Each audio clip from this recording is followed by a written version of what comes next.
بسم الله الرحمن الرحيم. مصر بتتحرق والدولة غائبة. الفوضى العارمة تنتشر في كل مكان، الأمن إما مختفي أو في حالة اعتصام وإضراب عن العمل. الحرائق تنتقل من اتحاد الكورة ونادي الشرطة إلى مدرسة قصر الدبارة وفنادق ومطاعم وسط البلد، والاعتداءات على مقرات الأمن المركزي وأقسام الشرطة تمتد من القاهرة إلى مدن القناة إلى المحلة. خطوط السكة الحديد بعضها توقف، والمترو تم قطعه النهارده لفترة في وسط البلد.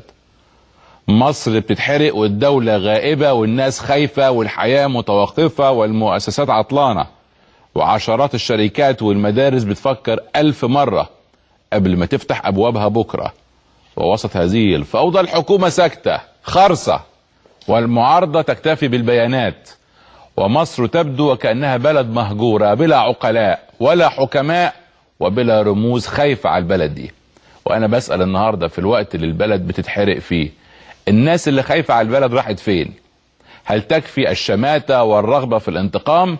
هل تكفي الصفقات وتصفية الحسابات السياسية والشخصية؟ وعلى فكرة ما حدش بريء من اللي بيحصل في البلد، كل الأطراف متهمة وكل الأطراف مسؤولة، وإذا غرقت البلد دي أو اتحرقت هتغرق بينا كلنا، ما حدش هينجو وما حدش هيقدر يهرب، والناس أصبحت زهقانة وقرفانة من السياسة ومن تجار السياسة، وخلاص أصبحت لا بتصدق الحكومة ولا المعارضة، والشعب اللي فقد الأمل وأصابه الاكتئاب حط الجميع في قفص الاتهام، واللي متصور إن إيده في المية مش في النار غلطان، واللي حاطط في بطنه بطيخة صيفي غلطان، واللي قاعدين في أبراجهم العاجية فاكرين إن الشعب هيرحمهم غلطانين، وكل الشمتانين وكل الساكتين وكل الفاشلين اللي غرقوا البلد بسياساتهم الخاطئة كلهم في النار، وكلهم أول اللي هيتحرقوا بالنار اللي ولعوها في البلد، إما بجهلهم وإما بعدم خبرتهم أو أنانيتهم وعدم إحساسهم بالغلابة اللي بيدفعوا ثمن الفوضى ووقف الحال. والنهارده انا بكلم حضراتكم وانا في منتهى الحزن وخايف زي ملايين المصريين من اللي ممكن يحصل بكره ومن اللي ممكن يحصل بعد ساعه.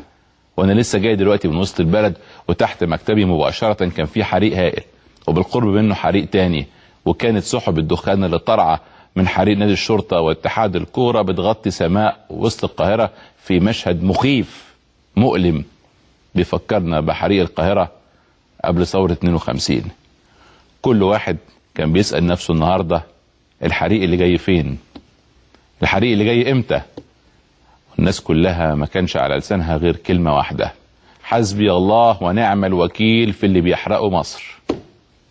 حسبي الله ونعم الوكيل في اللي بيحرقوا قلوب المصريين على أولادهم وعلى أكل عيشهم وعلى مستقبلهم. يا رب احمي مصر واحفظها من كل سوء. ونبدأ في هذا التقرير بمشاهد من اللي حصل النهارده في مصر بعد الحكم في مذبحة بورسعيد.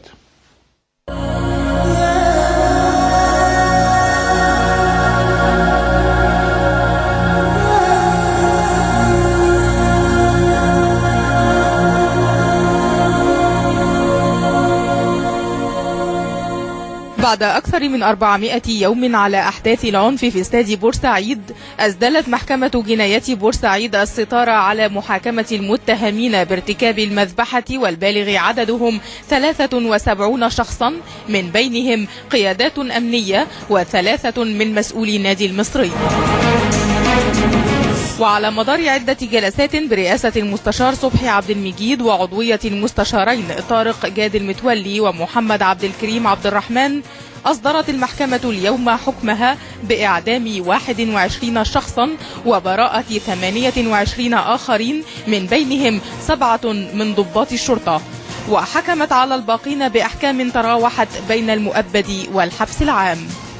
حكمت المحكمة حضوريا بمعاقبة كل من السيد محمد رفعت مسعد الدنق وشهرته السيد الدنق، 2 محمد رشاد محمد علي قوطة وشهرته قوطة الشيطان، 3 محمد السيد مصطفى وشهرته مناديله، 4 السيد محمود خلف أبو زيد وشهرته السيد حسيبة، 5 محمد عادل محمد شحاتة وشهرته محمد حمص، 6 أحمد فتحي أحمد علي مزروع وشهرته المؤة، 7 هشام البدري محمد محي الدين وشهرته هشام الفلسطيني، 8 محمد محمود أحمد البغدادي وشهرته المندو، 9 فؤاد أحمد التابعي محمد وشهرته فؤاد فوكس. 10 محمد شعبان محمد حسنين. 11 ناصر سمير أحمد عبد موجود. 12 حسن محمد حسن المجدي. 13 محمد حسين محمود علي عطية. 14 أحمد رضا محمد أحمد. 15 أحمد محمد عبد الرحمن النجدي. 16 طارق عبد الله عصران علي وشهرته طارق عصران. 17 عبد العظيم غريب عبده وشهرته عظيمة. 18 محسن محمد حسين الشريف وشهرته محسن القص. 19 وائل يوسف عبد القادر محمد وشهرته وائل سيكا. 20 محمد دسوقي وشهرته الدسة. 21 محمود علي عبد الرحمن صالح بالإعدام شنقا عما نسب إليه وألزمته المصاريف الجنائية. عقب الحكم تظاهر الآلاف من ألتراس النادي الأهلي أمام مقر النادي بالجزيرة، وسرعان ما قام عدد من المتظاهرين أمام النادي بحرق مقر نادي الشرطة بالجزيرة احتجاجا على براءة 7 من قيادات الأمن بمحافظة بورسعيد. وبعد دقائق قام عدد من المتظاهرين باقتحام مقر الاتحاد المصري لكرة القدم وسرقوا محتوياته وأشعلوا النيران فيه ومنعوا قوات الدفاع المدني من الوصول للحريق. كما قام عدد من أعضاء الألتراس بقطع كوبري 6 أكتوبر وتعطيل حركة مترو الأنفاق لمدة محدودة. في بورسعيد خرج الآلاف إلى الشوارع احتجاجا على الحكم. تصاعدت أعمال العنف في القاهرة وبورسعيد اليوم، وذلك في الوقت الذي ظن فيه ملايين المصريين أن الحكم سيكون بداية لاستعادة الهدوء. القاهرة الساحرة، القاهرة الساحرة، إزاي